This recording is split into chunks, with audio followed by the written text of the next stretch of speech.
Congressman Francisco Kiko Benitez. He is also a president of the Board of Trustees of the Philippine Action of Community-Led Shelter Initiative, Inc.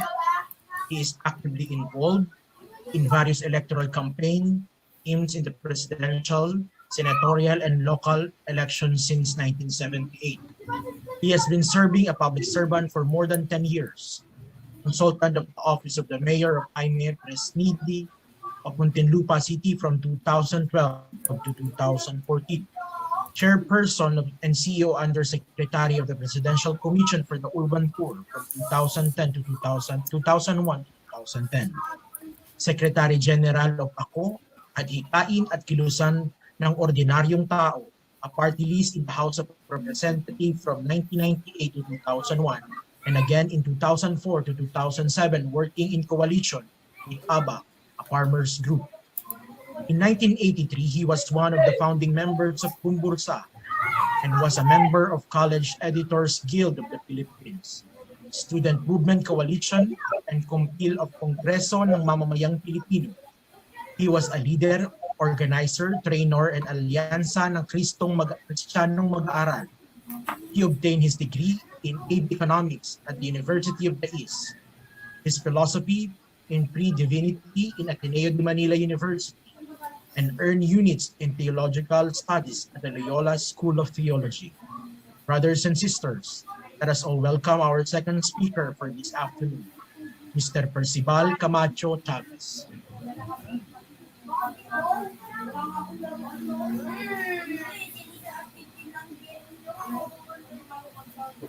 Jubel, we would like to ask for a link. Co-host Padronan. Yeah, we're waiting for the link. Gandang hapon. Okay na.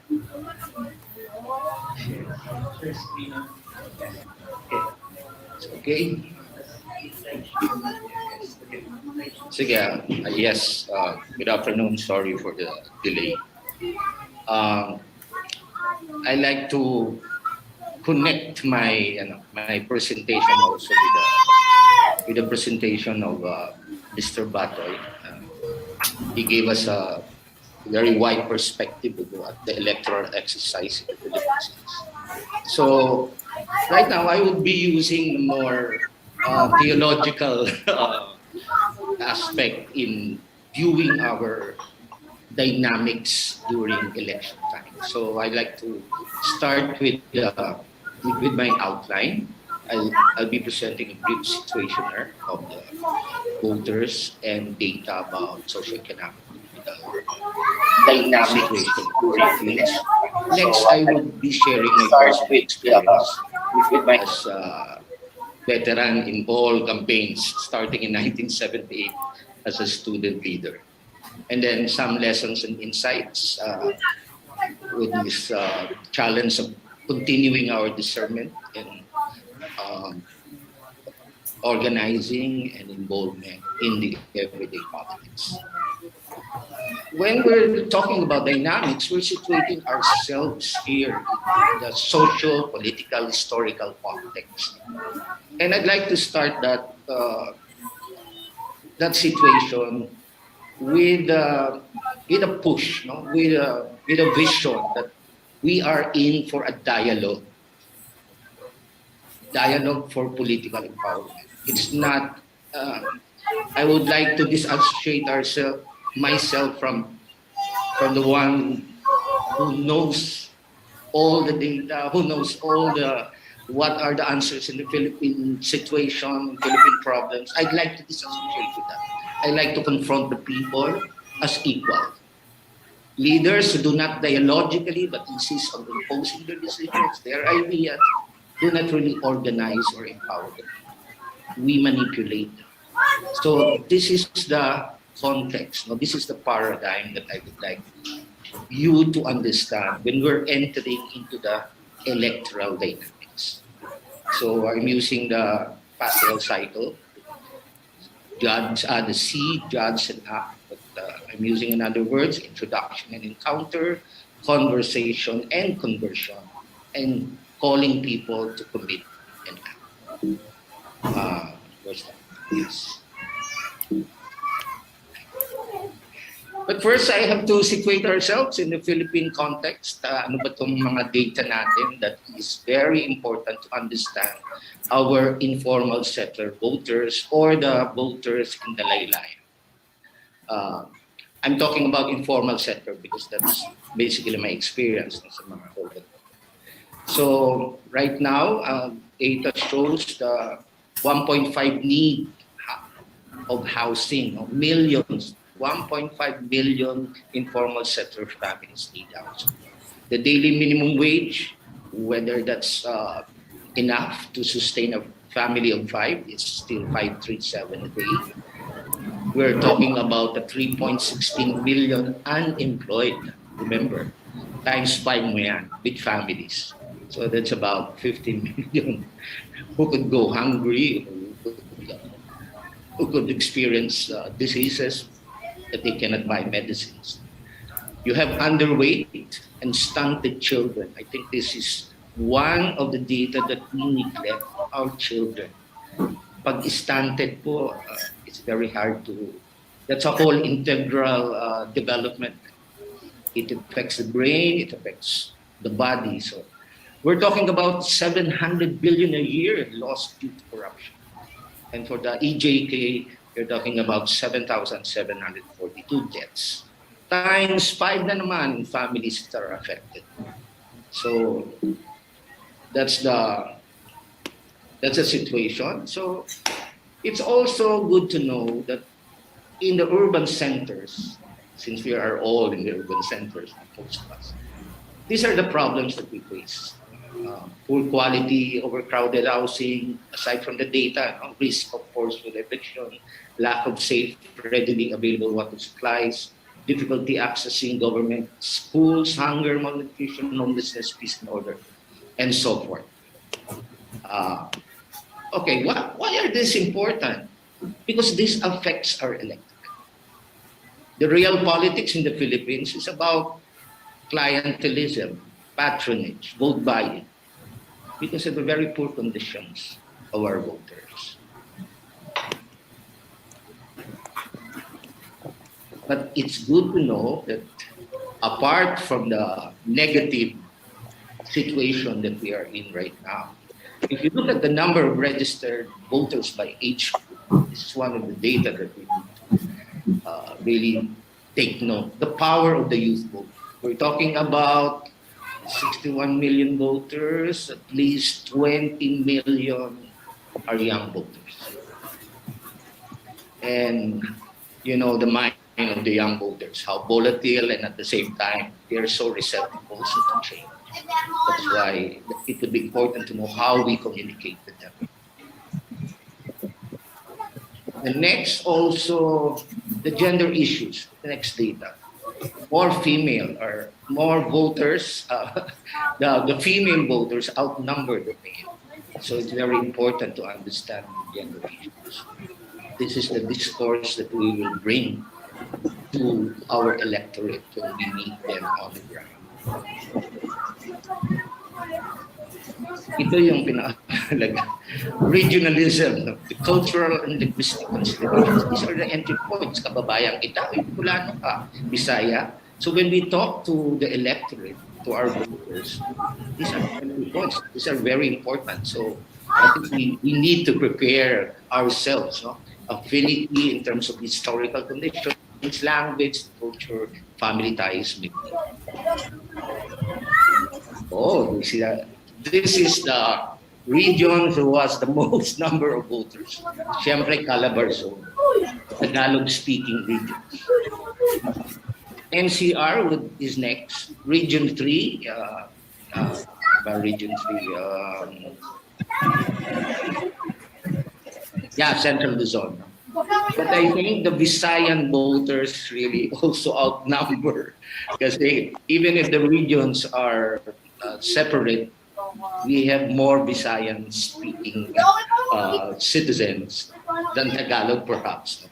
I haven't added up, but this is important because we will have to center, if you're in a community, we'll have to look at the cultural and linguistic considerations. Urban problems, yes. We're in the context of the city.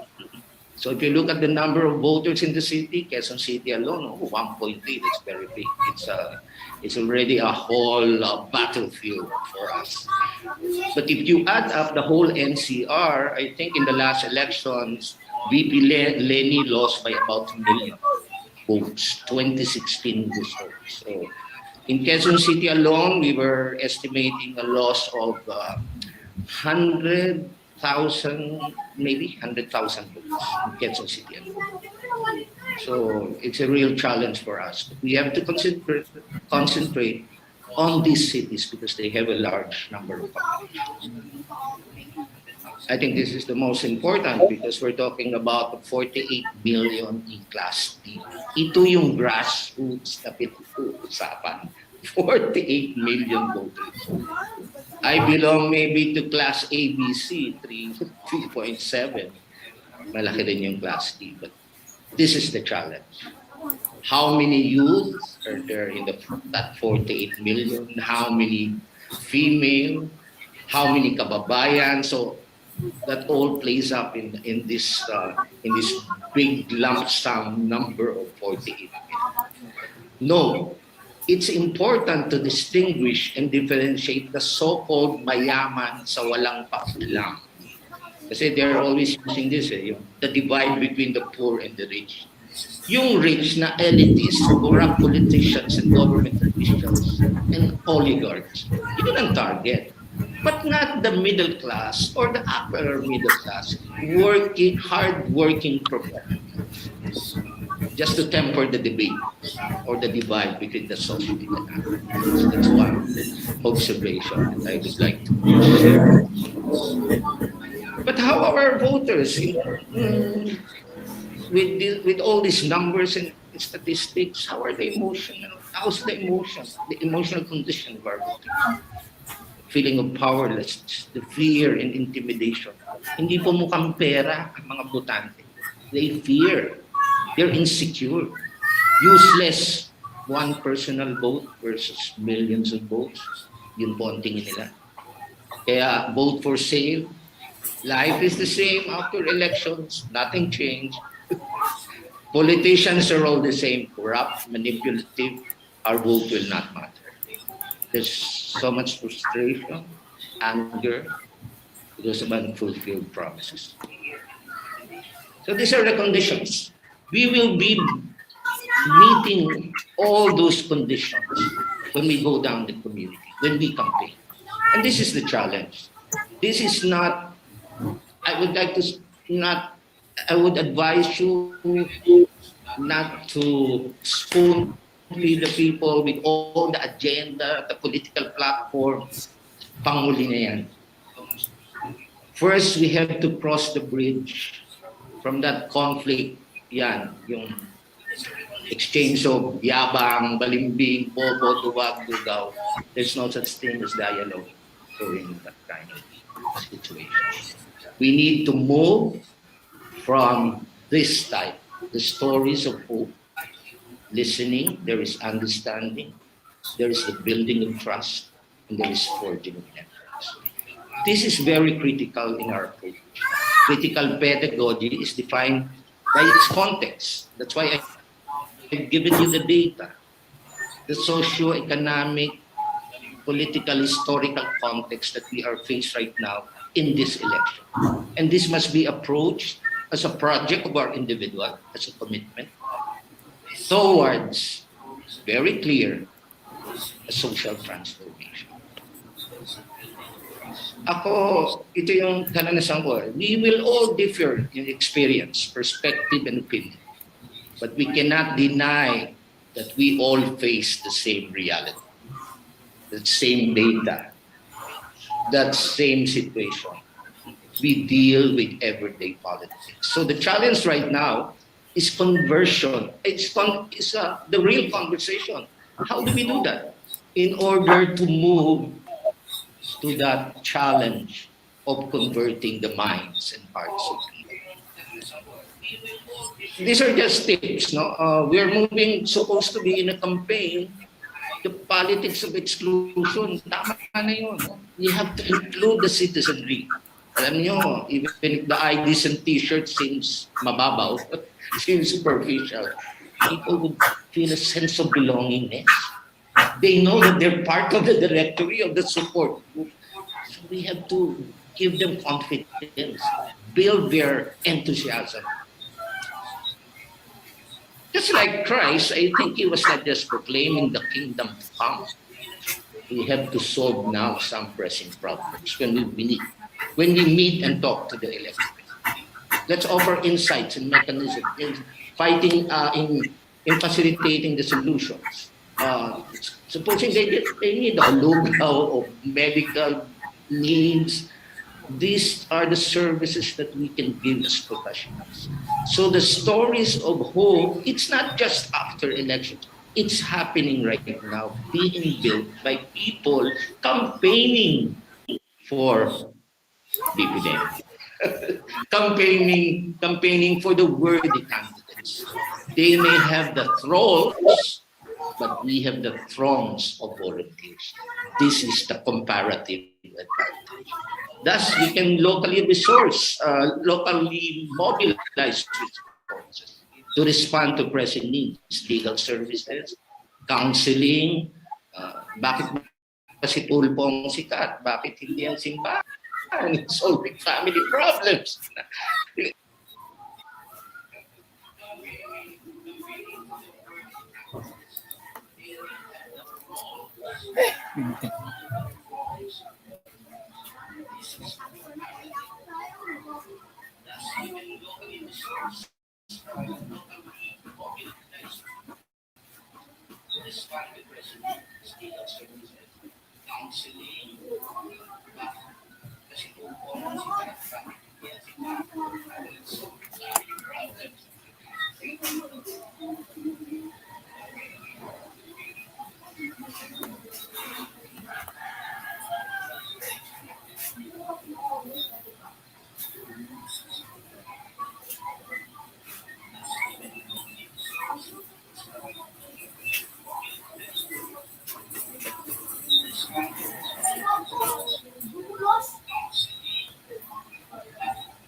The com- This is not, I would like to not, I would advise you not to spoon feed the people with all the agenda, the political platform.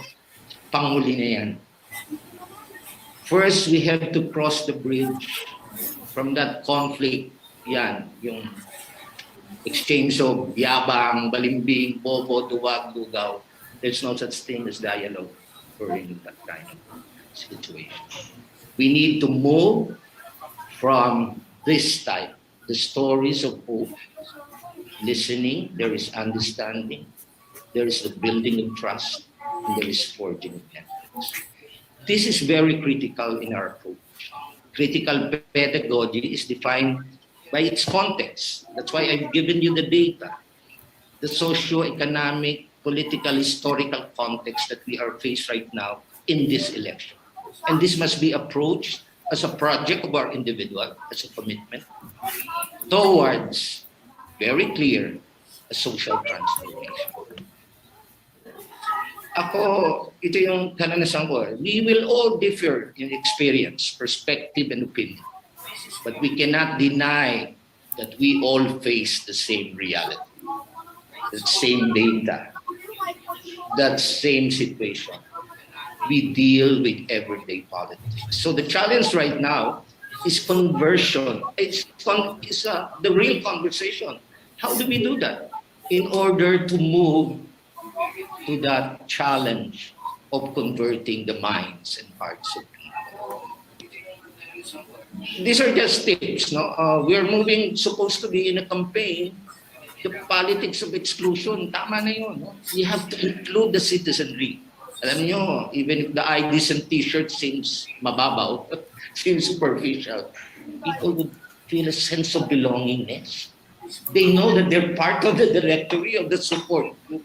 So we have to give them confidence, build their enthusiasm.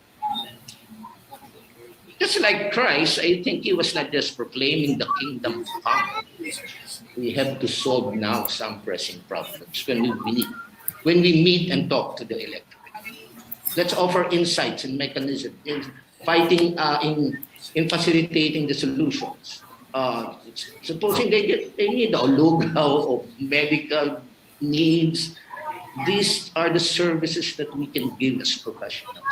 So the stories of hope, it's not just after elections. It's happening right now, being built by people campaigning for BPDM. campaigning for the worthy candidates. They may have the trolls, but we have the throngs of volunteers. This is the comparative advantage. Thus, we can locally mobilize resources to respond to pressing needs, legal services, counseling. Bakit ba si Tulpo ang sikat? Bakit hindi ang simbahan? Solving family problems. We have all the skills, the commitment, hindi nag-unite, no? Hindi na co-consolidate. I think election time is really it's important that we should scan all these resources and consolidate this and bring it to the forefront. These resources, these skills, this commitment from volunteers are the extensions of the worthy candidates. So I, as a community organizer with the Urban Core, I talk about housing and solving their security of tenure. So that's very important. That's usually the questions being asked by the people in the informal sector, settlements. These are also examples. No? It's also important to identify that you are part of campaigns so that they could connect. They will know that they have a connection.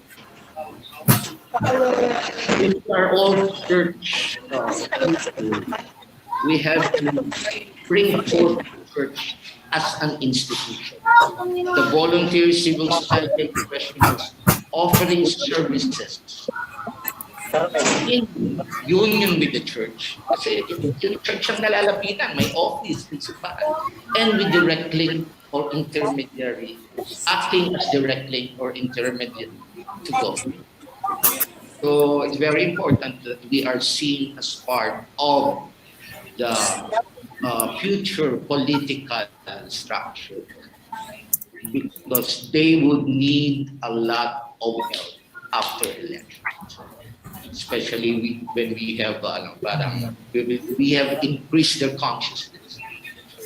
So the promise of improving government services, example, Pantawid Pamilya beneficiaries, a lot of poor people are not yet employed.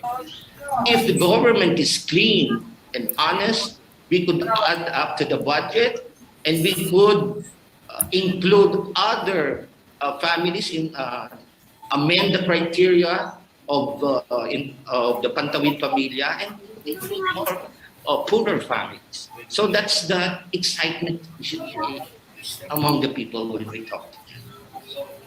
Talk about transparency and accountability. This is one aspect that we should educate the people. So in a dialogue, you're also inspiring, you're also educating them. So it's all mixed. We are in the same boat together.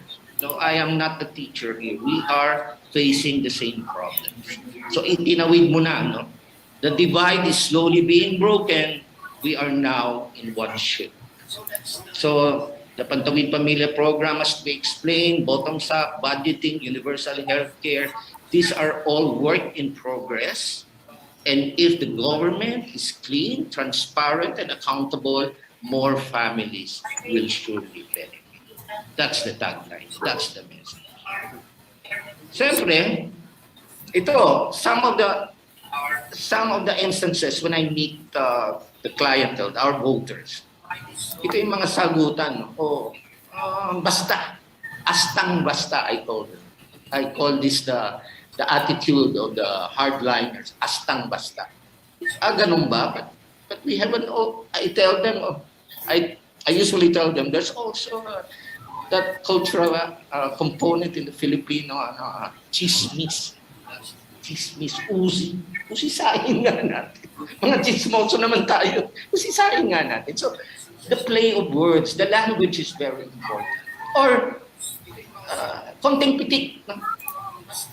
About West Philippine Sea, sometimes you need not explain the whole sovereignty issue. You just, pumili ka na lang ng kaibigan, yung ninanakawang ka. Parang, it jolts their consciousness. So these are the types of, yan, yung kasaysayan ba o kasaysayang?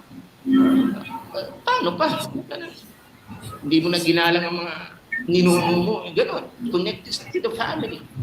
Or the catechism about church involvement. A lot of Christians, Catholics are still not convinced that people have to get involved in politics. And then the golden era. I always tell them, hindi porke hindi mo alam o wala kang alam, walang nangyari. Ano lang parang conversational. Sometimes it jolts them consciousness. And then the historical footnote. Well, Mr. Batoy, sinabi, medyo failure talagang EDSA in terms of fulfilling the promise. But to topple down the dictator, that was the best. I was kneeling and I was crying at the time when Marcos was leaving. But after EDSA, all the social justice provisions, the legal rights of the laylayan, napasaya. Sabi naman ng iba, yung batas, they do not implement, the laws do not implement themselves. So it's still a challenge of continuing advocacy, vigilance, continuing programmatic approach, looking at the budget, looking at the participation of the poor. So I also ask this question to us, to you. Who are you and where do you stand in this discourse? There's always a saying, be the change you want to see in the world. But if we're not prepared to enter into that dialogical discourse, at ganun pa rin, it's still a banking method for our poor, supposed to be for the laylayans. That's why it's very important for us theology students, look at Christ doing the prophetic dialogue. There's that excitement. Follow me. And this is, what do you seek? Diba? There's always a question. There's always excitement, inviting people. And then, let's be clear with our values. Nautak si Kristo. Yes, a scenario building. He will not bow down to power, to wealth, and to pride. And this is the prophetic dialogue. The Spirit, where will it move us? It should move us more. It should move us closer to yung laylayan. 48 million, nandun yung Class D. Class E, another 9 million. Laki naman ang populasyon. Parang ang hirap. But that's a challenge. The prophetic dialogue challenge for us. Okay, brass tacks. This is Tandang Sora where I did. Sa isang barangay lang noon. Only in one barangay. Then, Apollonia Samson. What a biblical name. So, it's very important that we really have to work hard on all these barangays. We all lost by, the Iglesia ni Cristo here. That's the new era. 6,000 si PBM, Dito Lenny, 44. Zero tayo sa ilang presinto. Bakit hindi natin sinisiro sa ating mga presinto yan? So, that's the challenge. No? Right now, every one of us should look into the results of the barangay elections last 2016. Do a street mapping, count our volunteers, and start the dialogical process. We have to be prepared. A lot of things. This is fast-track education. How you converse, how to use the language, the culture, understand the community profile. We have to prepare for this. Meron naman call a friend. We're here. Batoy and the rest of the community organizers, we're here. If you want to call a friend. But perhaps all this, election is just a point in the continuing of a whole political life. The greatest lesson for the Friday, for the present, for us, the struggle, the political conversion does not end. It reinvents itself. It's not about Sisyphus.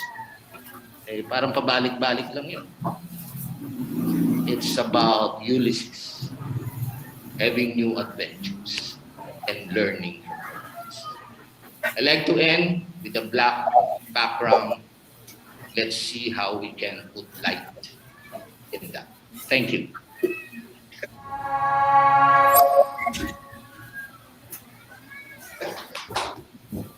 Thank you, Mr. Percival Chavez. I just want to reflect on one of Sir Chavez's points earlier. It is truly that we must build trust, understand each other, and listen. That instead of bombarding one another of blatant attacks, we must shift from that manner of promoting our bets towards a more matured society. I was reminded of Apolinario Mabini's words, sir, to Aguinaldo, and I quote, "Kaya na ba ng mga Pilipino na marinig ang katotohanan ng hindi napipikon?" End of the quote. Still, this is a question that we must ask to ourselves, especially during this time of campaign and this advent of national elections. The truth may be fundamental, sir, but without charity, it is unbearable. Thank you, sir, for pointing out also the prophetic dialogue and its proposed cause, a missionary act that every SVST student should be reminded of, for it is stated in our motto, doing theology in the margins. Thank you, sir. Thank you to our speakers. Before we proceed to our open forum, may I request everyone first to watch and listen and get entertained from a presentation prepared by our music ministry.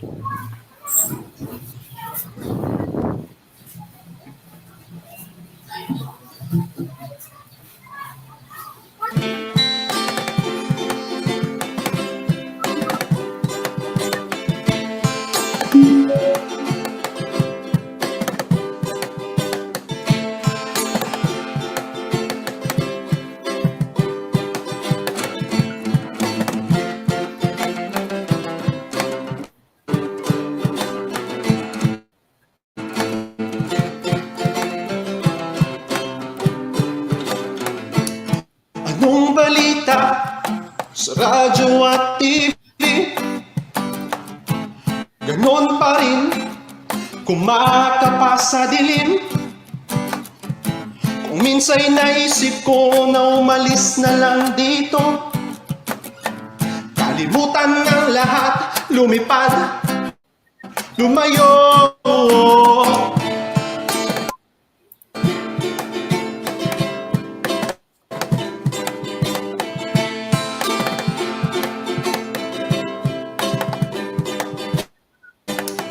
Bato-bato sa langit, tamaan wag magalit. Alam naman natin kung sino ang tusok sa bawat sumpang umiiyak.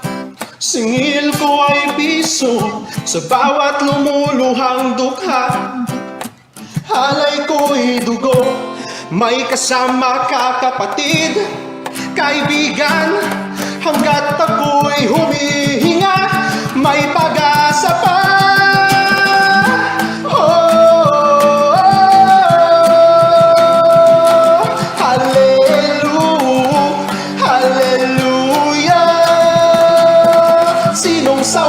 Sinong galit, sumigaw ngayong gabi. Hallelujah, hallelujah, hallelujah.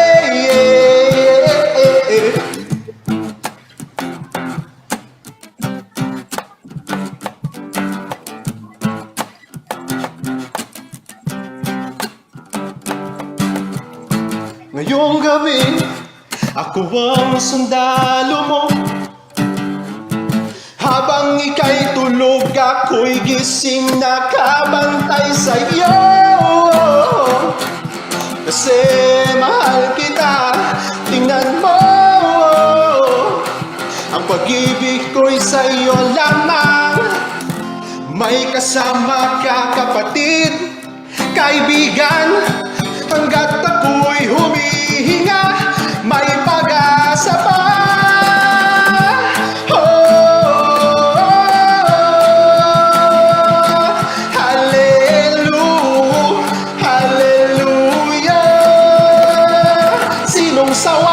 Sinong galit, sumigaw ngayong gabi. Hallelujah, hallelujah.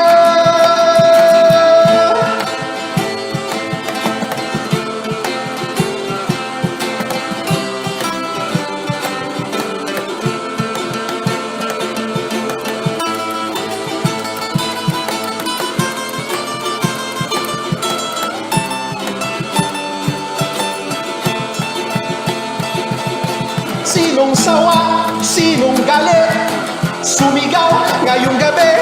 Hallelujah, hallelujah. Oh, hallelujah, hallelujah.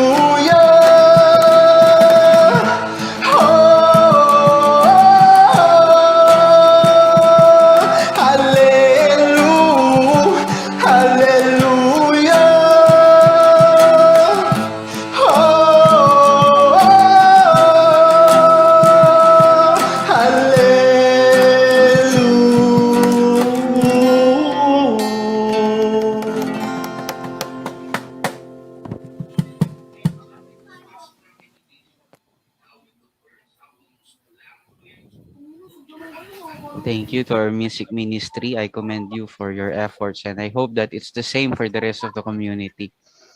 Now we will proceed to our open forum. The speakers will now answer the questions and address issues entailed into it.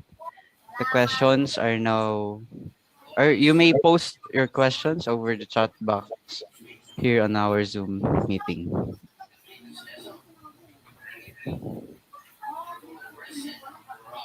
Wala pa po. Can I just, excuse me? Can I just say it? Yes, you may po. First, I am Melba Vera Cruz, Unit President of Mother City Hospital Unit of Ladies of Charity here in Naga City. and the education cluster head of our parish, St. Jude Tadeus Parish. Now, my concern is about our young voters.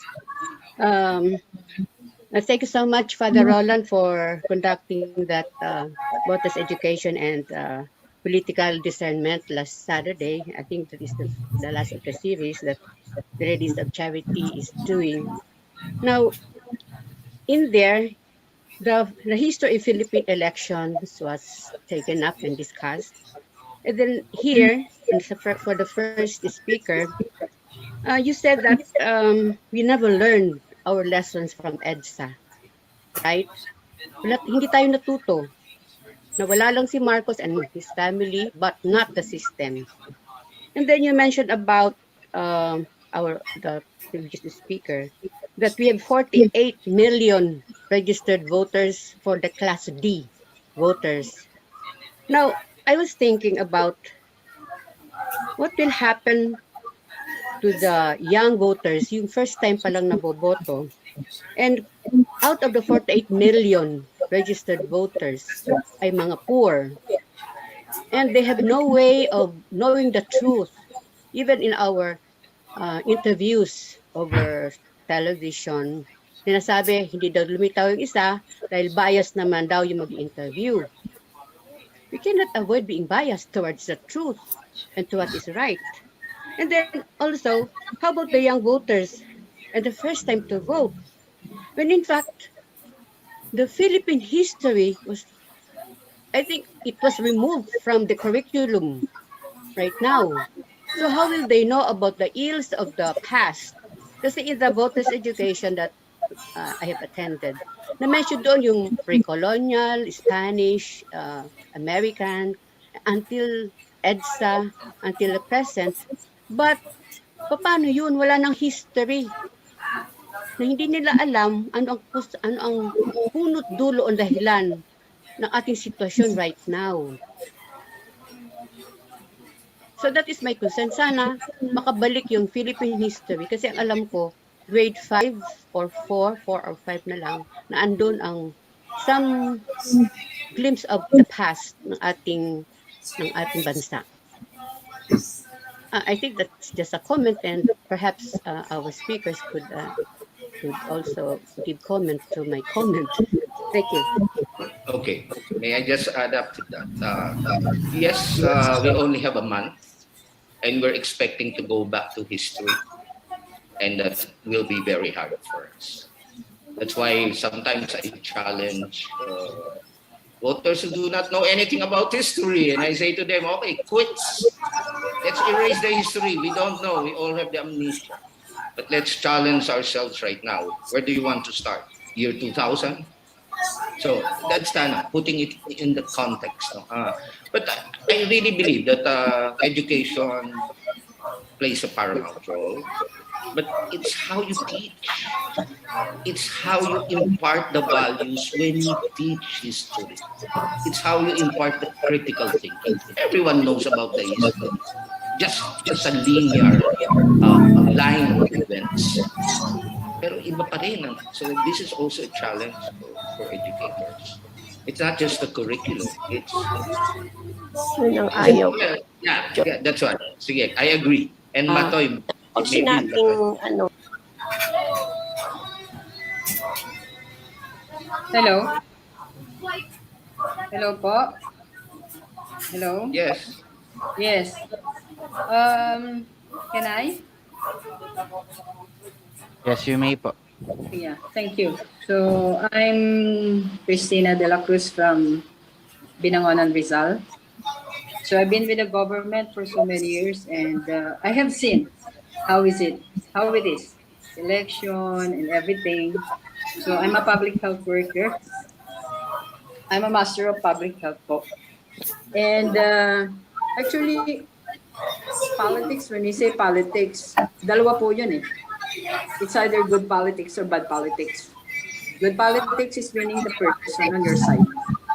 But politics is doing all those sorts of things that's happening around. Di po ba? So, and as that, yung statistics that you showed us actually, more than 50% of our voting population belongs to the poor. And those are the target of the politicians. Those who are uneducated, those who don't have any vision or projection of what's gonna happen. Kumbaga, parang bahala na ang buhay, di po ba? They don't mind anymore because kumukulo ang tiyan. So they just have to earn a living. So parang, and nasanay na sila eh. It's ingrained in the society, yung corruption eh. So things are going on for so many years na pare-pareho din. Whoever po yung nakaupo, hindi nagbabago ang buhay nila. So nagsawa na sila. Now, what's the best thing that we can do? Number one is we have to educate. But who will do that? Yes, it's good. The church, the Catholic Church, is now involving herself into politics. Pero it's easier said than done po eh. So people must, actually those who are sabi natin mga change agent, community organizer. So sa community organizing kasi we have to immerse ourselves in the community. We have first to learn what's going on there. And then they should feel yung genuineness ng intent natin. And since people are used to those things that are parang puro palabas lang during election, di ba, pangako lang. So the most difficult thing actually to do is to make them believe that you are genuine in your intention. And instilling hope in their mind, yun lang po yung magiging start nun. And we have to equip those who are change agents who will be bringing to the community the knowledge and skills. Di po ba? Knowledge and skills are very important. Hindi po yung basta na nating dadalhin doon dahil narinig natin na ganito, ganyan, ganito. But when it comes now to questions and answers, which will be more complex or difficult to answer, so matataken aback ng community organizer. And they should really know the community where they will gonna do that. So yun lang po. Yeah, maybe Batoy can respond. Opo. Doon muna ako sa fluid po, sa thoughts. Una po, yung national election versus local election, dapat itong ma-appreciate natin ano yung silbi niya. Pag national election, basically, narrative building, meaning, puro pangako yan, ano ba yung vision, ano ba yung mga gagawin, na yun yung ginagamit na parang bait or parang platform para ligawan yung mga botanteng mahihirap. Kapag salita, pinaparinig ng mga national operator sa kampanya. Kung ano gusto marinig ng mga tao, yun ang ginagawang programa.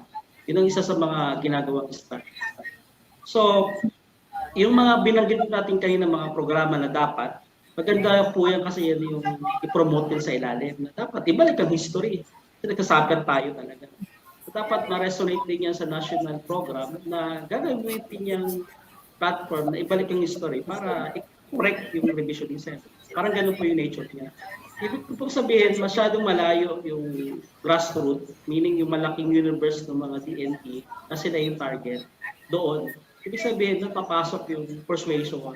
Doon mapasok yung politics. Politics is art of persuasion. Yung bad, negative. Ang bottom line ng politika ay everyday political, meaning usapan po yan, narrative, mensahe, etc. Sa local level po, talagang totoo, lahat nakatingin sa DNP. Kasi sila ay malayo sa national, hindi naman nila nahawakan si Presidente, hindi naman sila diretsong nabigyan ng pabor ng Presidente, pero sila yung, di ba, yung pinaparinigan ng mga programa na magkoconnect para dun sa kandidato. So yun yung politics po doon. Pagdating po sa ilalim, ang pinakamahalaga po dito na kaya nating gawin ay yung tinatawag na ground communication. Sabihin, ground communication versus narrative. Packaging lang po ang national eh. Yan ang sasabi natin, branding, packaging, etc. Bibihisan, magiging gwapo, magiging matapang, magiging... Yan yung yan yung mga pogi points na nilalako. para ma-communicate sa baba. Sa baba po, mahalaga yung ground communication, yung po pinabanggit ni Ka-Percy. Ito bang isyong malapit sa iyo? Ito ba nakaka-apekto sa iyo? Ito ba yung, di ba, mga desires, ano ba yung mga experience mo? Doon po ang maganda gamitin ng politics. Meaning, doon mo sila ina-articulate at doon mo tinitignan anong impact sa'yo para suhayan yung positive, yung narrative sa taas. At the same time, magamit natin yung art of persuasion para maging isang force na puwersa na mulat na mag-amplify yung mga desires nila sa ilalim pataas at sila rin po mag-consume ng mga narrative sa taas pababa. So basically, is a strategy. Kailangan lang po ay malaman natin sa atin sa laki ng universe ng mga DNP, saan po ba tayo nandun? So first, moving forward po natin, kung lahat naman po tayo ay lalahok sa art of persuasion o sa politika, sa ground level, kordonan nyo agad po ano meron kayo.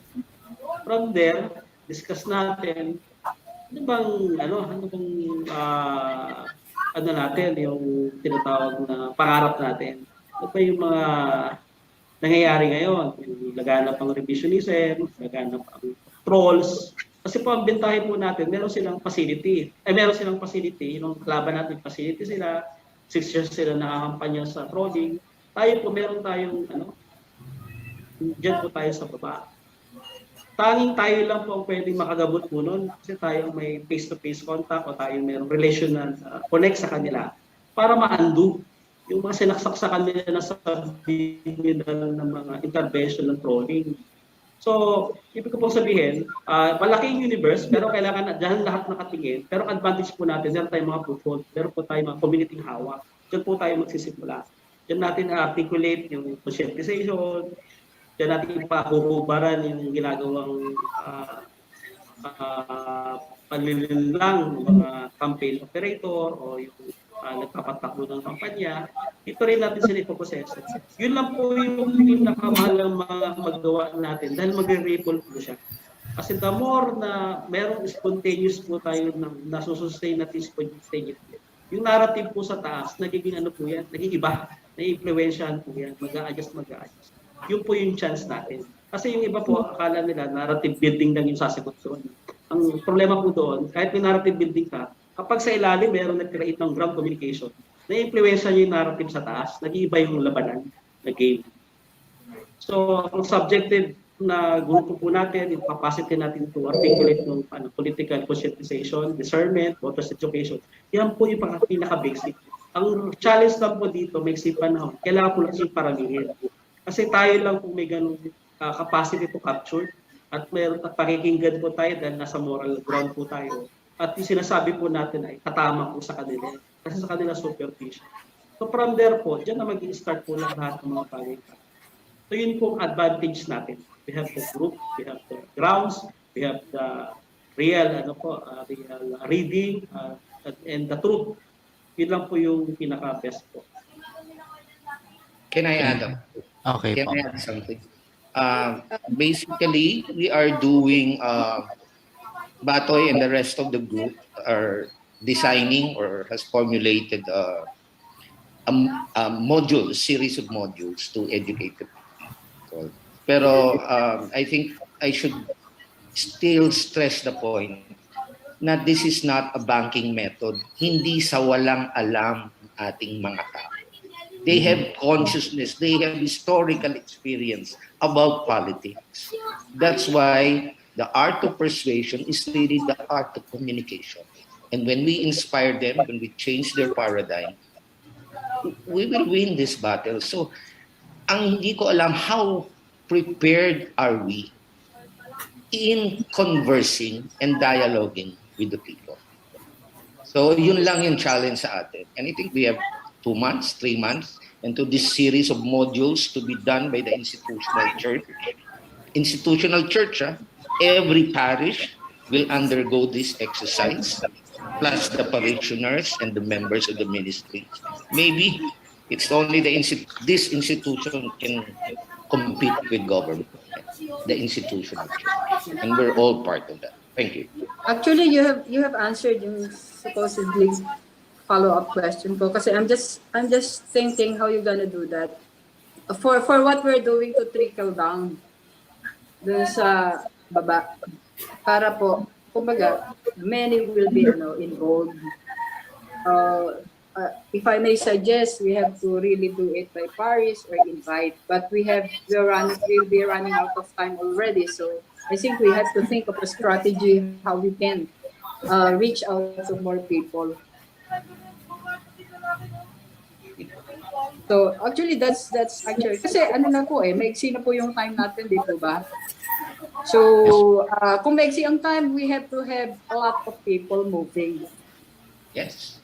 We have And a lot of volunteers. how we gonna do that to inspire a lot of people to really go out, diba, and touch base with the people around them and at least give them some enlightenment on how they gonna participate in the election.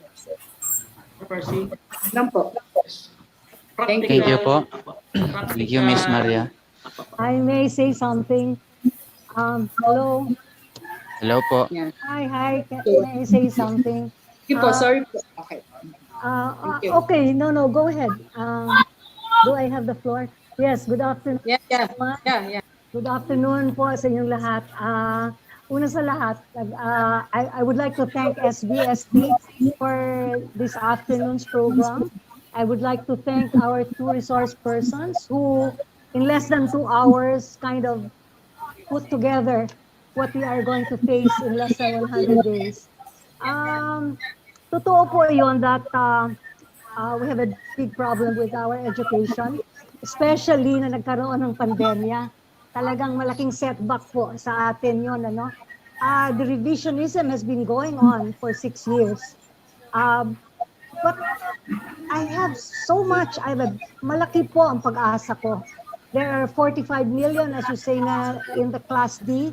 I also try not to put A, B, C, D, E on this, but halos lahat po ito, my cell phone. So we cannot say that wala sila talagang alam. Malaki ang aking pag-asa at malaki ang aking tiwala sa kanila. No? So, una sa lahat, andito po kayo lahat, andito po tayo lahat. And I think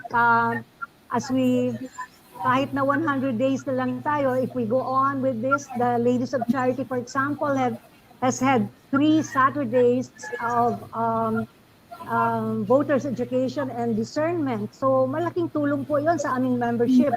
And we thank our leadership, Father Roland and our President, Tess Fajardo, who I think are here.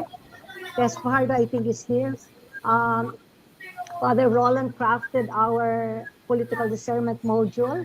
And pwede naman yung ibahagi sa marami pang tao. The mere fact na nagkakatipon-tipon tayo ngayong hapon, I think masasabi kong malaki ng solusyon sa problema. Malaking factor po ang simbahan. Talagang napakalaki. I mean, that is, I think, a given. But nakikita ko rin na kumikilos na po ang simbahan. So, this afternoon, I was so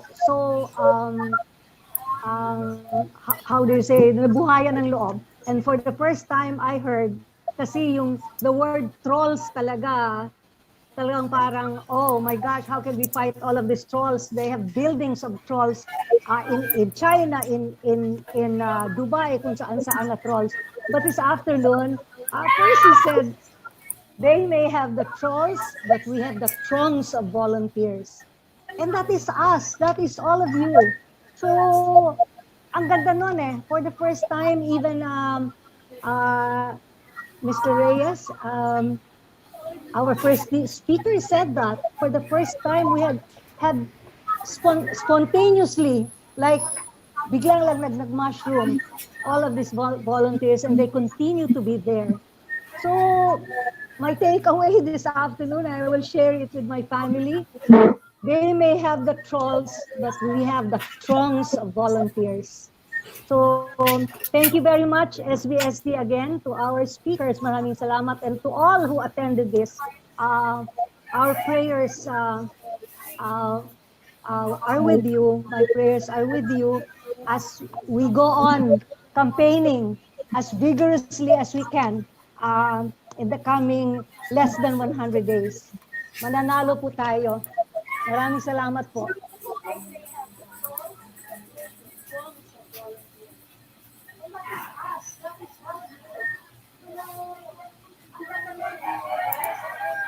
Sir Percy, Thank you, ma'am.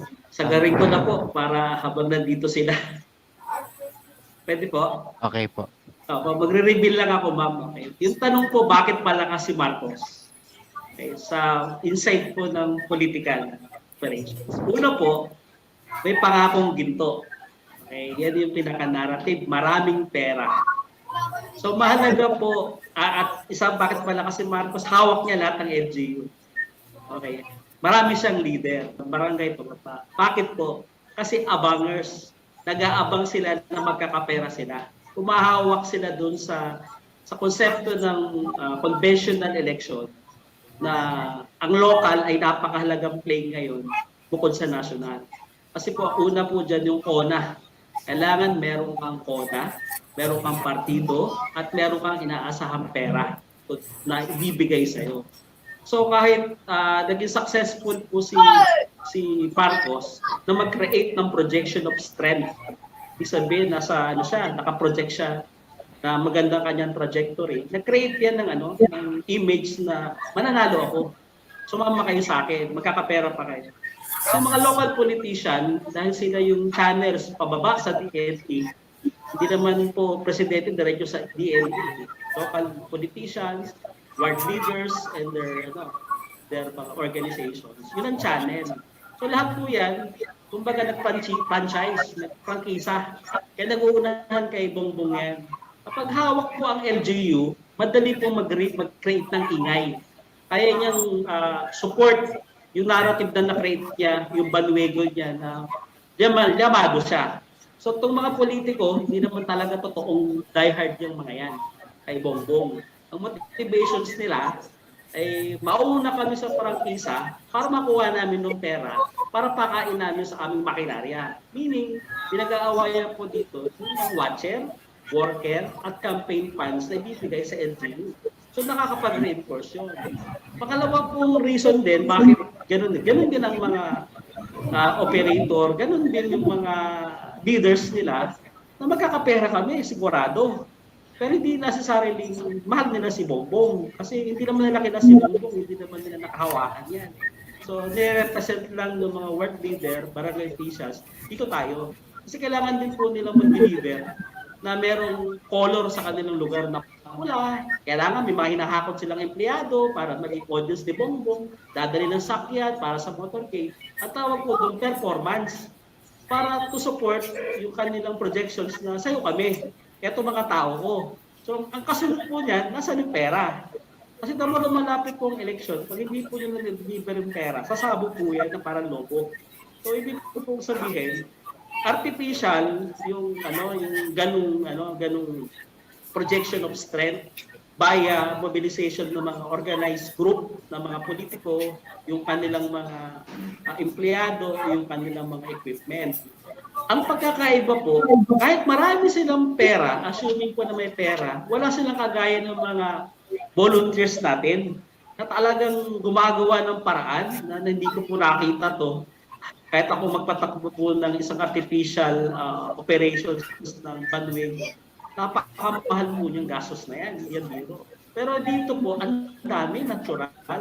Kaya po ang problem ng kabilang camp nila Bongbong, sustainability. Kasi napakaaga pa rin po para mag-umus ng pera, para to bid, sa dulo po, maghahanap pa rin ng pera yung mga yan kasi nakatikim na at maghahanap na maghahanap, tataas po ang kante. So, ibig po sabihin, ang bentahin po natin ng pinakamagandang na-discover po namin sa communities at people, hindi naman sila hard food kay Bongbong. Nadadala lang po yung mga DNP. Dahil yung mga DNP, ang tendency po niyan, kung saan mananalo, kung saan pumapaling, o sinong unang nakausap nila, dun sila. So, ang pinaka-premise ko po na magandang i-project, hit the ground agad. Yung proseso po natin na from cascading ng ating mga narratives, ang ating discernment, ating motivation, sasalubungin po yun ng baba. So ang pinaka-trick po na gagawin kung maganda, pagbalik po natin sa ating mga community hawak, lahat ng mga kalahili, usapin na po sa isang kwarto. Ano kaya natin gawin? Habang inaayos po natin yung institutional process natin para mas ma-fortified po sila. Ganun po yung tingin ko po. Kasi po sa panahon ng pandemya, wala na po linear. Kahit po community organizing, wala na pong start from the basics eh. Lahat po yan vertical take-off. Ang ibig sabihin, sabayan na lang po natin na kung anong meron tayo, larga agad. Habang nag-aayos po yung pababa, habang nag-aayos po tayo ng mga gilid-gilid po natin. Ang mahalaga po, masuportahan natin yung spontaneous na magtuloy-tuloy para habang nag-aayos po sa likod ng makinarya, ng mga tumatawid, meron po tumatawid marami po yan May babalik natin yung formula ng conventional election na yung mga politiko po na denggoy ni Bongo, babalik po yan sa atin. Siyempre, tanggapin po natin sila dahil kailangan natin ng boto. So, yun lang po yung picture, kaya po yung nahabol para malakas po yung loob natin na nasa atin po yung advantage, nasa atin yung may puso, na mga volunteer, ng mga tao natin sa loob ng simbahan. Yan po hinahanap ng mga conventional politicians kasi hindi sila madidenggoy. Nasa atin sila, hindi natin sila kailangan kargahan. Ang kailangan lang po natin, turuan natin sila at sa mga basics na kailangan nilang paigtingin ng open campaign, colored politics, lugaw, paramihin, bigyan ng dialogical, So sa yung yung conscientization, yun po yung key. Huwag natin sila kinakausap, na ando natin sa kanila yung pagiging supporter nila ni Bongbong. At madali po convert, yung po lumalabas sa maliit na kwentuhan, maliit na tinatawag na sharing lang po tungkol dito. Kaya ibig po sabihin, mabuhay yung kanilang support base. Ang masolid lang sila sa mga politiko. Pero once makita po nila na active ang simbahan, active po tayo, yung mga local politicians po, dahil malapit sila sa atin, magbe-bend po yan, o aatras ng kaunti, o kukusintin po nila tayo. Doon po tinatawag na neutralization. Yun ang leveraging. Makita lang po nila na seryoso talaga po tayong ilaban po to. Ano po yan, maglalaro po sila. So, aabangan nila yung pera, pero alam nila puputok yan, lalapit sila sa atin kasi next time po, barangay election. So, ibig may continuation po. Yun lang po, ma'am. Para lang po medyo makarain. Take it from the soldier and the general. Thank you. Before we proceed on our open forum, may I remind everybody to please raise their virtual hands first before talking or asking questions. Thank you po. And also, may I remind our speakers that we have foreigner students here. So if you can po, I'm requesting to please speak in English plainly po. So there's someone from the audience who raised his hand earlier. So Mr. Arvil Yasor at up.edu.ph. Sir?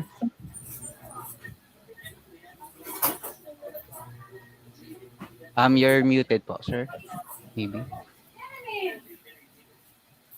Wala pong sounds.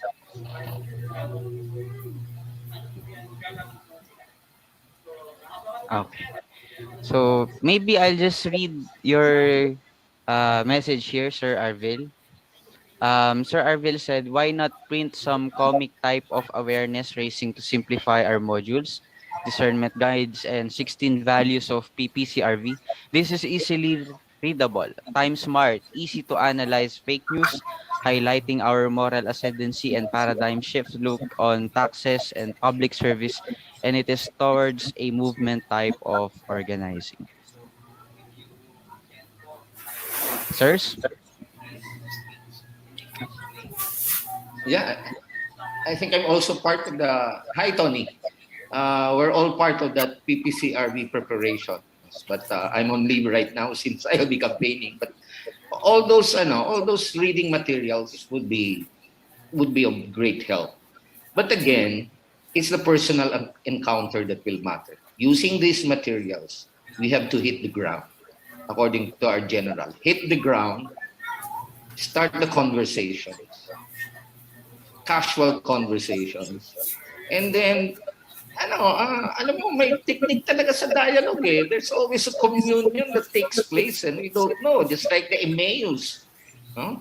Wherein people are enlightened, who knows, no? Hit the ground, connect with people, masyadong na-divide tayo sa information. So, materials, that's what we will use, these printed materials. They could read it afterwards. Conversion doesn't happen at a single point, but the opening of eyes and mind can happen, and conversion takes place on a lifetime process. So that's my take. Thank you, sir. Sir Rogelio, do you have any take po?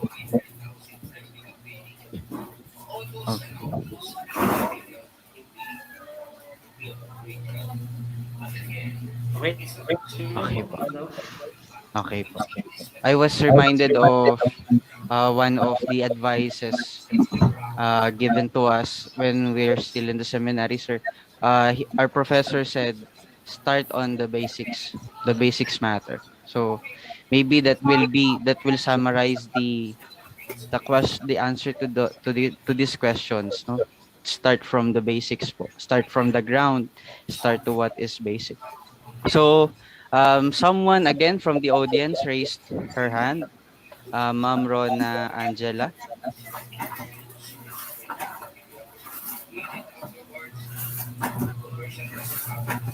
Okay, so a question from Ma'am Mariel. My question is more on what we can do after the elections when the leaders, whether they be the ones we chose or not, are in position. What can people do to continue the watch started before the elections and sustain said watch after? Efforts such as this is incredibly great, but like in the previous elections, this trickle down to nothing, especially if the wrong leaders are already in position. Efforts of showing the wrongs committed comes to life only again before another election. Can't educating the youth, for instance, be a sustained effort even after the elections? Can't the casual conversations persist even after the elections? Sirs?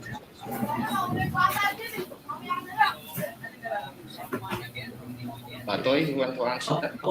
For me, sir, the practical time when to discuss governance after election. Okay, after election. During campaign period, hindi, Sir Percy, pa-articulate na lang, ano? Kasi hindi ako confident sa aking English. Eh. Magdudo pa ako. Anyway, ang karanasan ko po ay Sir Villason po. Yung governance po, basically, magandang pag-usapan yan after elections. Kasi mga politiko nagkatago. Right after the elections, they will hide and they will recover their funds. So wala pong activity, walang masyadong wala pong movement.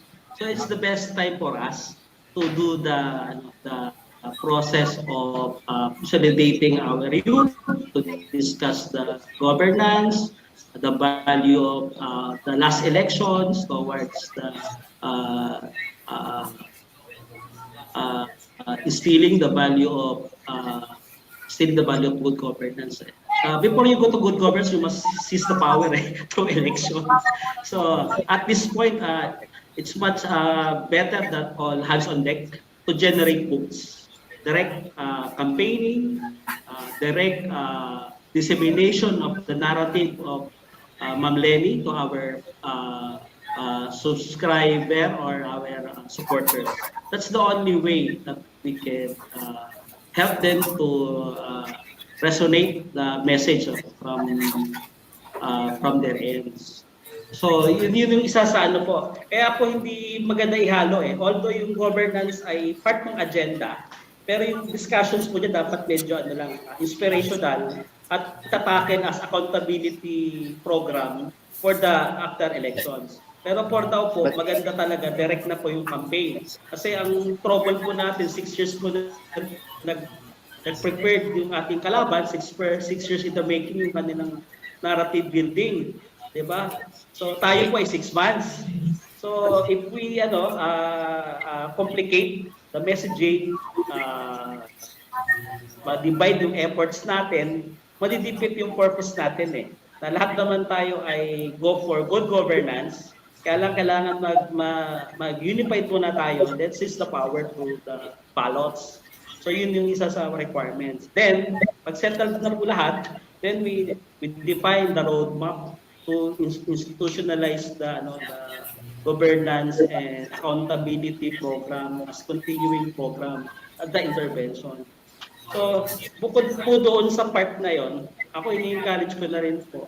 Masalihin na rin po ngayon yung mga mahilig nagmamahal sa governance na mag-engage sa actual election para makuha na rin po natin yung experience kasi rare experience po ito na makikita niyo po talaga paano yung tumatakbo yung election sa perspective po ng simbahan. Ang danger nga po dito, biruan, pag tinuruan mo na po karamihan sa simbahan, baka walang trabaho po yung mga operator.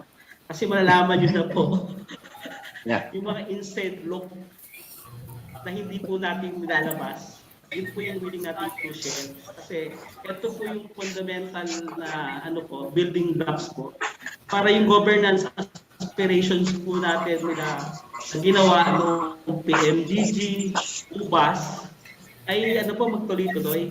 Kasi kailangan pong igalang ng politiko yung strength po ng simbahan lalo sa barangay. Pag hindi po tayo nakapag-deliver this time, parang babalik po lang po sa normal relations na kaibigan lang tayo ng mga elected officials. Hindi nila ibibigay yung premium o yung tinatawag na leverage para sa atin.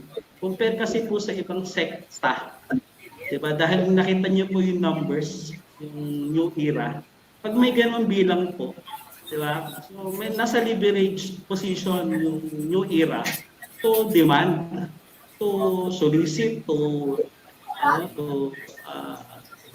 ask anong possible assistance to the point takers. So ang point po, carry na po natin to sa ngalan ng good governance. Gusto po natin talaga na carry po natin ang election. Yun po, sir. Kuya, just to inform the group and assure the group, there is a special group within the church now planning for post-electoral evaluation, post-electoral processes, so engagement. So we can assure you na it's a complete menu right now. We've learned our lessons from martial law, from EDSA 1, buhay pa tayo, EDSA 2. We've learned our lessons. I hope those insights and lessons will be truly harnessed this time. That's why I'm very hopeful that things will work out well.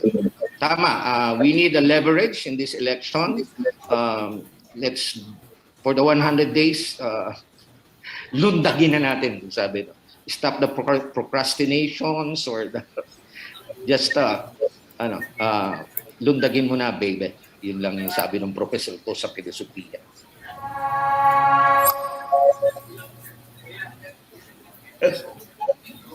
Thank you, sirs. There's this question from one of my classmates. Let me read the context of the question, sirs, first. No, to say that we should educate the people, that is, young voters, MEMA voters, lower class voters, about the history and instilling good vision for the country's betterment through any means of persuasion has been always the call of those who advocate progress for the better future. Again, such a call to action has always existed from, and this is the question, sirs. But the problem still persists until today. Are we missing something? Is educating other people not enough? In short, saan ba tayo nagkulang? I go back to the question of how we educate. In the Freire pedagogy of the press, I think it's very descriptive of how we really approach, how we should approach education if we really want to liberate the consciousness. And it's a whole book, but I still go to that, with that model. We're equal in this. You have your own consciousness. Walang tabula rasa dito. I know something, you know something. Let's discuss things. Because again, we're in the same predicament. And looking at that. No? And then if you want theologically, then saying it, we're all in search of the greater truth. Bigger than us, larger than us. That's why we need to widen the perspective, be more humble with each other, be more forgiving. Maraming ano. But this is the question I like because after EDSA 1, people, I think we were not prepared. So we went into real training how to sustain the efforts. We had some victories, a lot of victories. It's not true that nothing happened. Again, Indigenous Peoples Reform Act, Agrarian Reform, Urban Development. There's a whole historical footnote that everyone should learn. Sino nagsabing ang sama ng dilawan? My God! The very rights that we are speaking right now is because of that 1987 Constitution. Ano ba? Yung rights ng mga farmers, yung rights ng mga urban poor ngayon, sandali lang. That's why we have to know our history, and when we face those revisionists in the community, let's get that argument going. So, this is it. Marami tayong gagawin I suggest maybe it's a blitzkrieg review for 100 days. But we can do it. Tayo daw yung edukado, tayo daw yung marunong magbasa, tayo yung mag-reflect. So, it's a challenge for us. That's it. Thank you, sirs.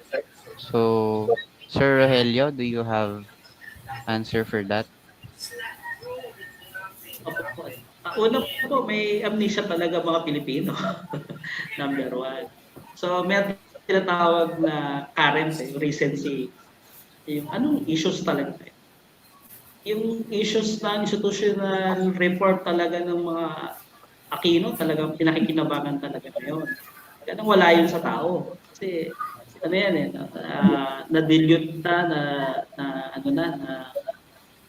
malaynaw, na pasama na dahil sa propaganda, dahil sa narrative ng last administration. The last administration, basically, ang narrative niya simple. Elite kayo, makamasa kami. Yung line. Yung mga tao, dahil nagkaroon na fed up na dun sa narrative ng elitism, ng ganito, madali na captured ni Presidente Duterte yung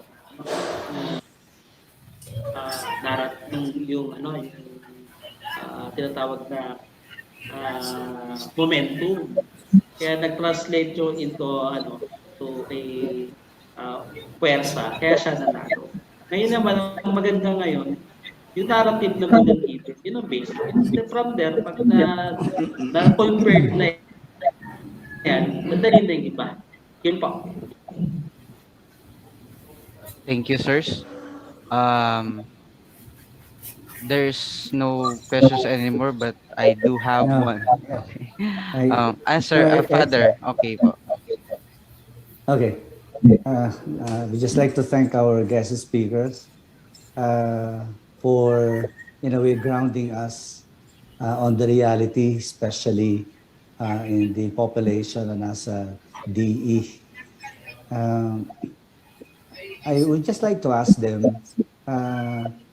the manifestations now that we see, especially in terms of the maturity, political maturity of the people in these levels, somehow you gave kind of an intuition, an insight that it is also due to the survival level that they have to be struggling at in such a way that siguro what we can envision as political maturity, which would not make them vulnerable to fake news, to promises of money, etc., or to a newer reading of our history, is precisely because they have been pushed to that condition that would prevent them to really becoming more politically mature. And in this sense, maybe the blame is not only is not really sa kanila na hindi sila naka-struggle up, as economic and political maturity, but also because of the kind of system that we always live. Kasi maraming mga pangako nga, mga politika na mababago, pero even for so long, we've always longed for a trickle-down experience of the development of our people because they're always pushed there in the ground. Would you comment on that? And can we really hope for a possible political maturity even among people who are suffering poverty and are in the level of survival, to be able to reach a point that they would be able to really, in a way, see themselves, recognizing their dignity and the importance of their votes, etc. I just would like to hear from our speakers to address this. I think, Father, that situation, those questions are always posed uh, for us, no, as organizers. One of the one of the things that's part of our educational process in the communities. But I always say that there are a lot of success stories. When I tell them about the urban poor history during Marcos' time, they were considered criminals. Presidential Decree 772. They don't have rights. They could just be cleared without consultation, without benefits. After EDSA, in the 1987 Constitution, wala nang pwede mag-demolish na walang relocation. All the things can still happen, but that's the legal right. In Commonwealth, you have about 50,000 families who now have a security of tenure because of the Constitution, of the urban land reform. So, ano rin imparting that knowledge, but at the same time, you're already solving.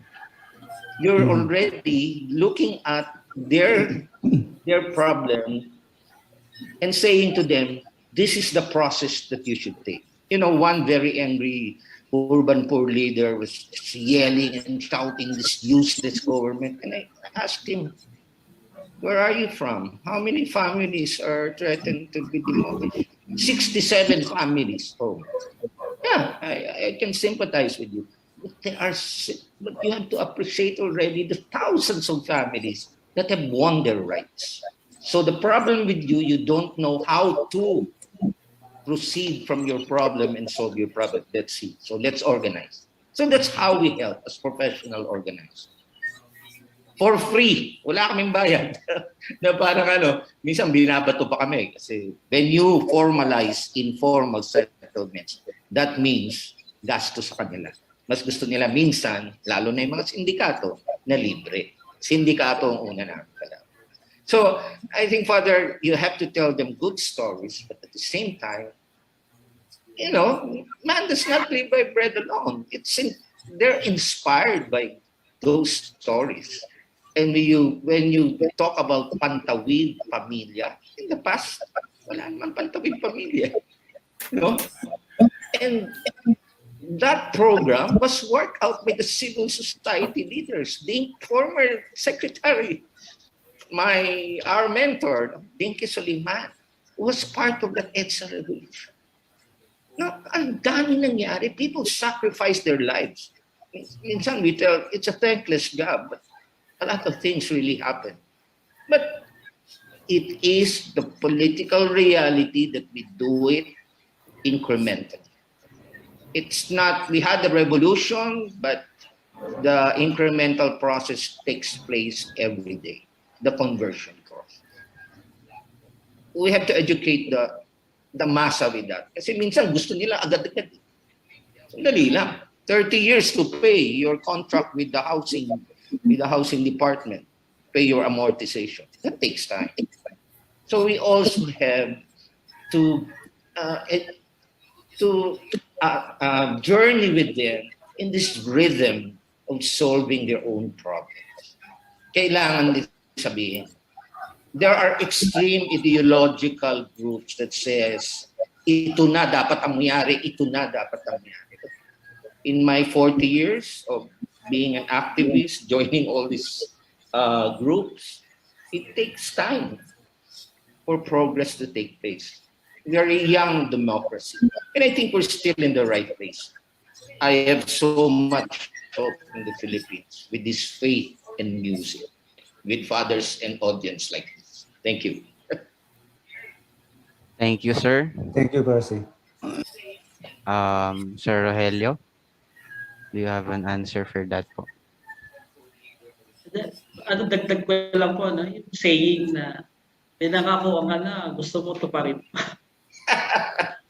Yan yung, ano yan yung parang reality rin sa community.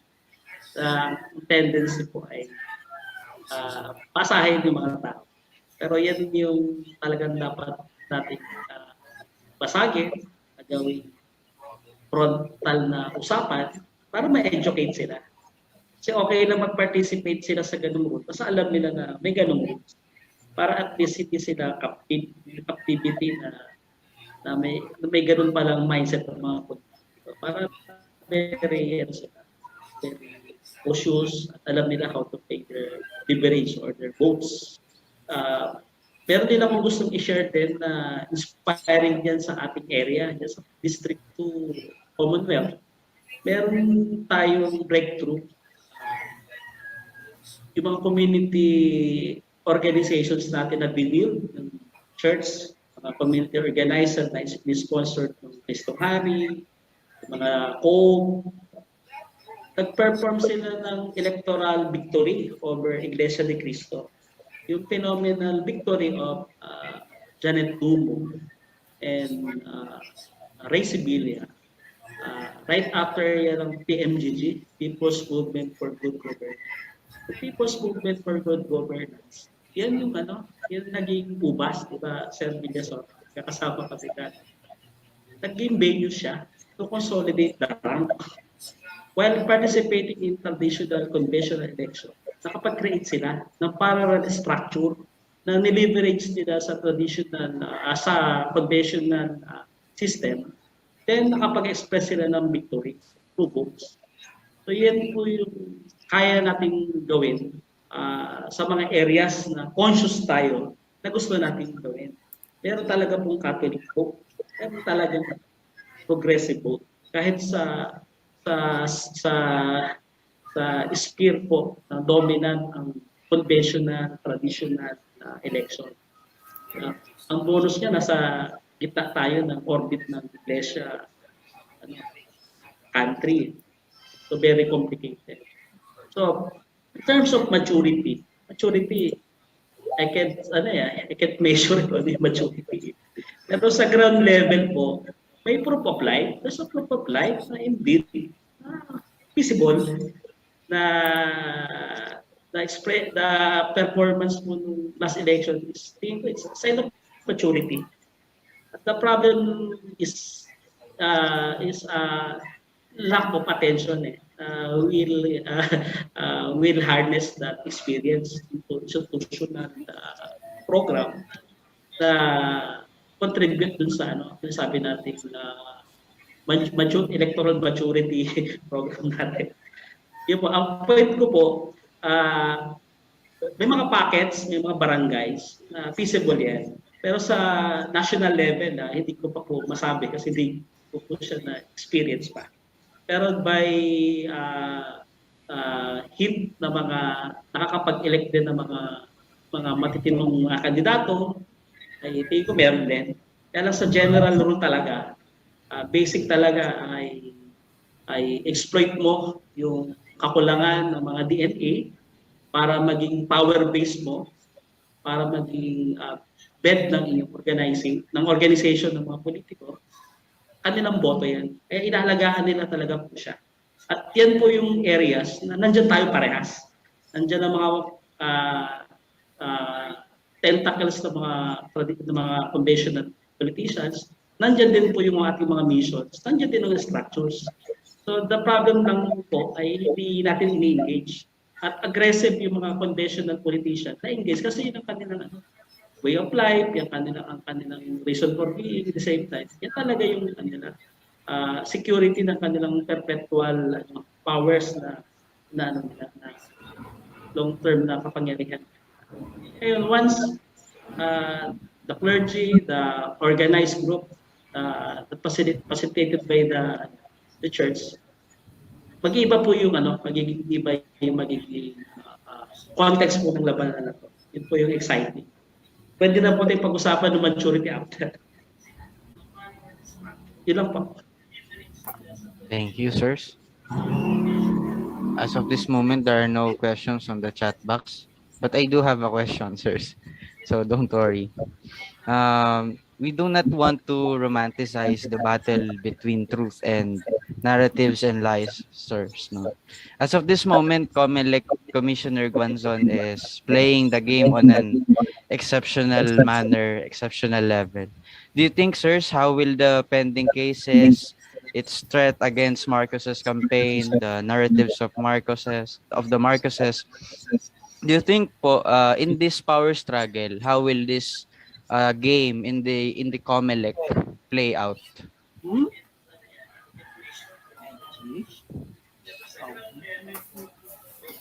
Bato, you have a crystal ball? You might have a bigger crystal ball. Pao kay commissioner, siya yung mayroong guts to do it.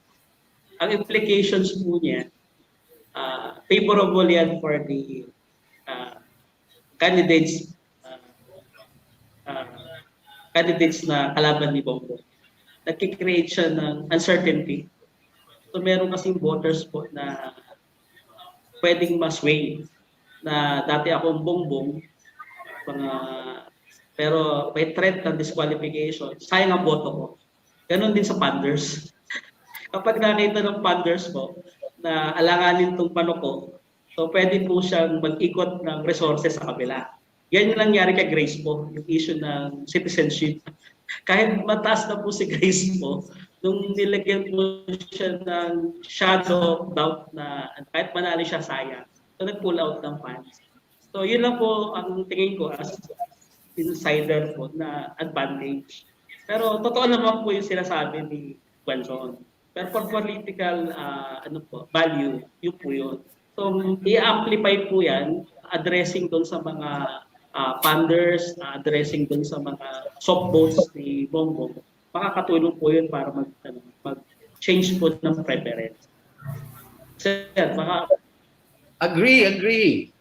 But I fear the scenario. No, the other crystal ball is saying that there is a sinister plot if Bongbong is disqualified and if Sara wins right now up this election. It's a continuing telenovela of our politics. In the grassroots, we always say, sometimes when we're fed up, we say, to hell with them. So we organize ourselves because in any government, we are ready to engage. That would be the spirit of post-election paradigm. In every government, any government, as long as we're organized, we're clear with our purpose, we're clear with our agenda, we can engage government because there are laws for participation. There is such a thing still as a rule of law, kahit ang gulo natin. So those are the things. We have legal rights. And even if these legal are not recognized, we have extra legal rights.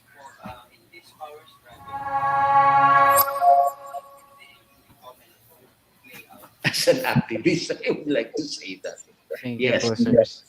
Siguro, abangan na lang po ang mga susunod na kabanata. Anyways, aren't there any questions po from our audience? We still have at least an hour to cater more questions. Although hindi naman po natin isasagad.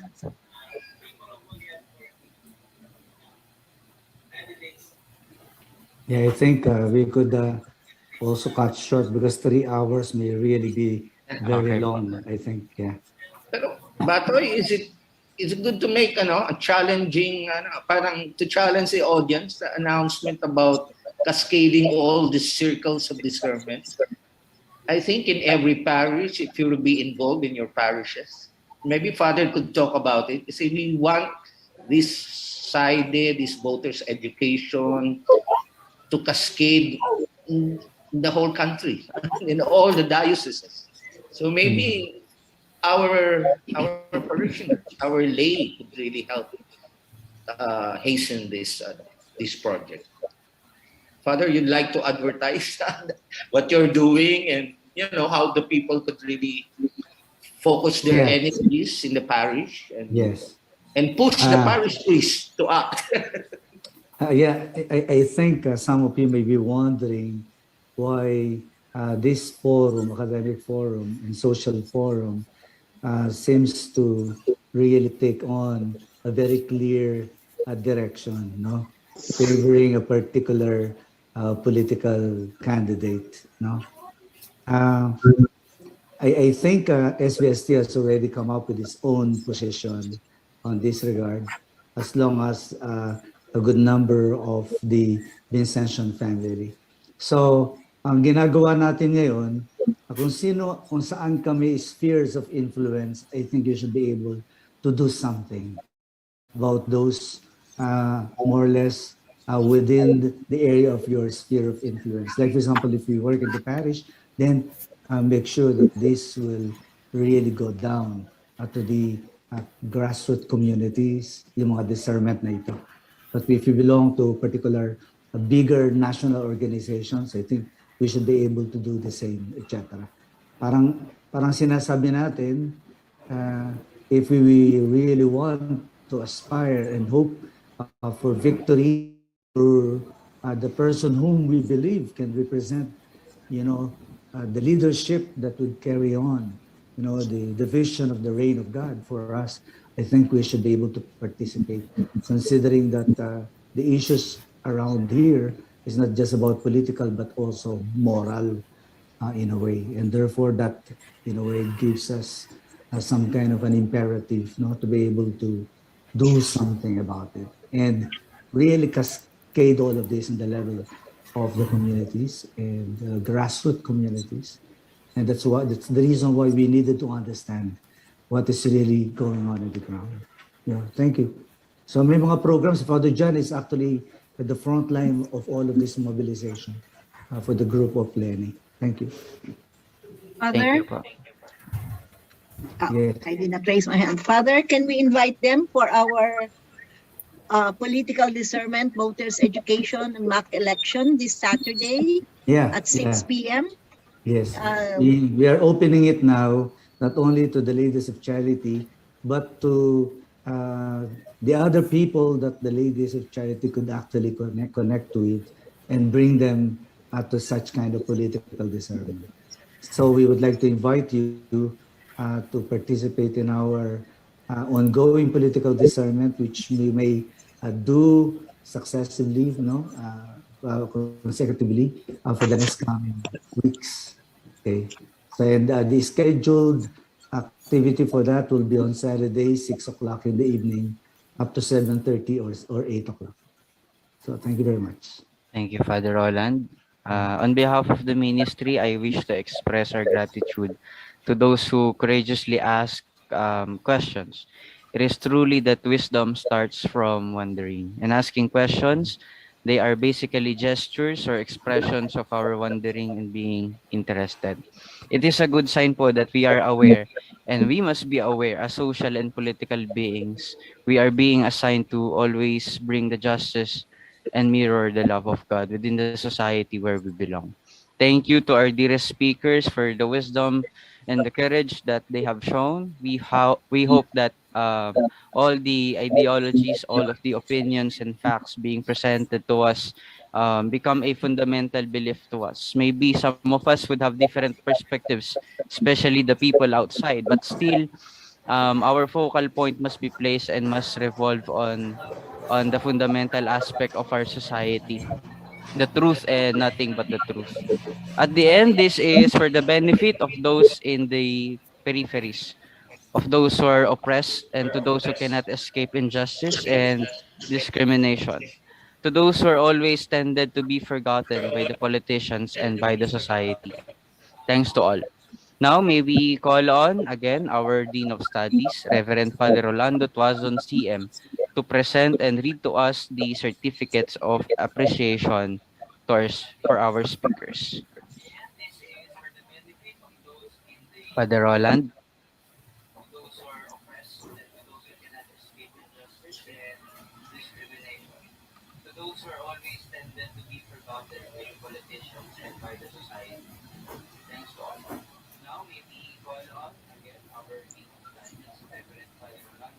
Sila Jovel, could you hand me the certificate that we can read? Yes, Father, wait lang po.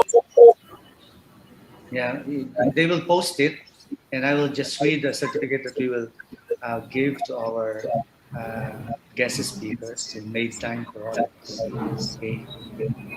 Jovel, can you post that and we read it? Yes po, Father, wait lang po. Father, I just posted the meeting ID and passcode at the chat box. If you can Yes. all copy it, please, and you can join us this Saturday. Thank you Yes. very much. Thank you po, Ate Tess. Ate Tess is our national president of the Ladies of Charity. And I Thank you. think they have been very much engaged in this effort of educating people and leading them to certain kind of political discernment. Thank you, Father. And also we have Melanie Aquino, the mother of Senator Bam, the campaign manager of BP Len. Okay. By the way, before we give to you the certificate, we would like also to make an announcement. The next Academic Social Forum will be on March 2. That is also the first Wednesday of the month. And we will have Father Danny Pilario as our next speaker who will talk about the political engagement of the religious and clerics. Okay, that he is going to talk about the possibility and the justification for doing that. Okay, so that all of us may have a greater ground to stand on when we are actually engaging ourselves in these political exercises. Thank you very much. Now, to be able to give our appreciation and acknowledgement to our speakers, I'd like to read the certificate of appreciation. St. Vincent's School of Theology, Adamson University, okay, awards this certificate. The certificate of appreciation is awarded to Mr. Rogelio Reyes in grateful recognition for sharing his profound insight, experience, and expertise on the topic dinamika ng pambansang halalan sa hanay ng mga pamayanang nasa laylayan ng lipunan. Given at SBST in Tandansora Avenue, Quezon City, Philippines on this second day of February in the year of the Lord 2020. Signed with Father Manuel Hineta, CM, PhD Rector, and yours truly. And the next one is also awarded to Percival Chavez, okay, who is also at the same time our chairman of the board of the Philippine Action for Community-Led Joga Initiatives.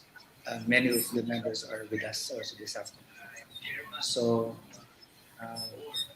so we will not read it anymore because it's just a repetition. So thank you again, Percival Chavez, for also being with us. We hand you also the certificate of recognition and appreciation. Thank you also for patiently listening. Yes, Percy is moving from one room to another. Okay, thank you. Thank you, Reverend Father. Thank you to our dearest speakers. Now, may we call on the Superior of St. Vincent Seminary and a professor at St. Vincent School of Theology, Reverend Father Jimmy Belita, CM, for the closing remarks.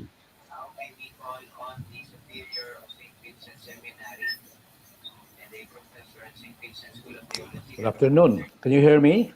Yes, Father. Okay, I would like to congratulate everyone especially our very good MC, Dominic Gonzalez, for such a job, in such young age. You're almost like already a pro. So congratulations.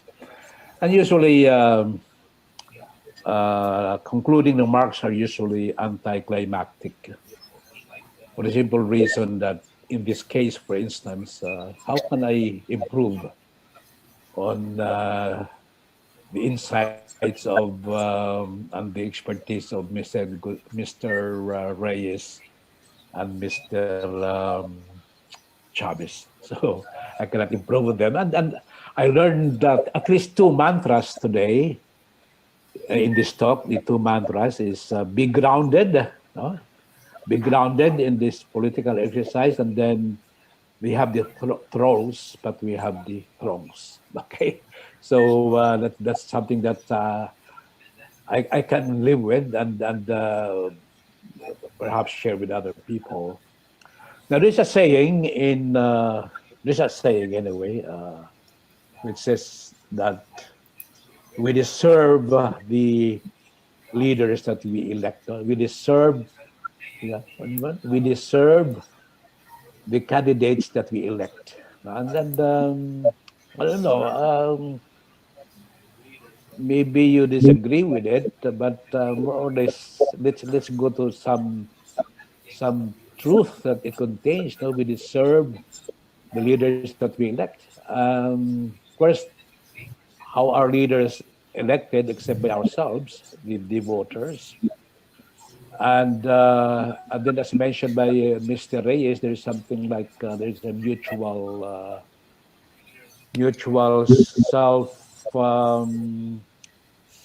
it's mutually self-serving exercise oftentimes. No, we need you. You need us. We need you. So that's the reason for why we say that we deserve the candidates that we deserve the leaders that we vote, and I hope that we don't. And sometimes I ask myself, what did these leaders do for us to deserve our votes? Actually, what did they do for the country to make them, we say, deserve us Filipinos?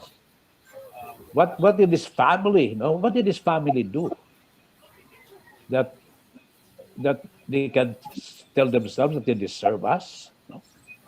I think that's something that we have sometimes to ask, because almost like some of these political dynasty families take for granted, that they are really well loved by the people, and therefore they have it is their privilege. No, it is their right. It is the right to run for office and to be our leaders. So I hope that comes a point where deserving should be in terms of activities, deserving in terms of accomplishments. Now, the problem, of course, is there are still, I mean, voters might be intelligent voters, pero kung minsan nalulusutan pa rin, ano? I think that's the issue here, no? Especially with the media, nalulusutan pa rin ang mga intelligent voters, or nalulusutan pa rin ang mga well-intentioned voters. And hopefully that because of the information and because of the volunteers from the ground, hopefully that they will not allow this to happen. And so I would like to congratulate everyone again, and remind our listeners on the motto of St. Vincent's School of Theology, doing theology from the margins, that perhaps the need for educating the marginalized might be in order, no? Not only to educate, but also to empower them. And those who are educated, like yourselves, maybe you don't need much input from us, but SBST needs to go into the peripheries in order to do the information and the proper empowering that these people need. So with this, would like to thank again everyone, and hopefully that see you again in the next uh, exercise. Thank you and good afternoon. Thank you. Thank you, Father Jimmy, for those remarks. To officially end our program, we will now be having our closing prayer. But before our closing prayer, may I request everyone to please turn on their cameras for our picture taking later. There will be someone who will take charge of our photo ops. Thank you po. So don't leave yet, brothers and sisters. Also, class deans, please take charge of the attendance. The link is on our chat box.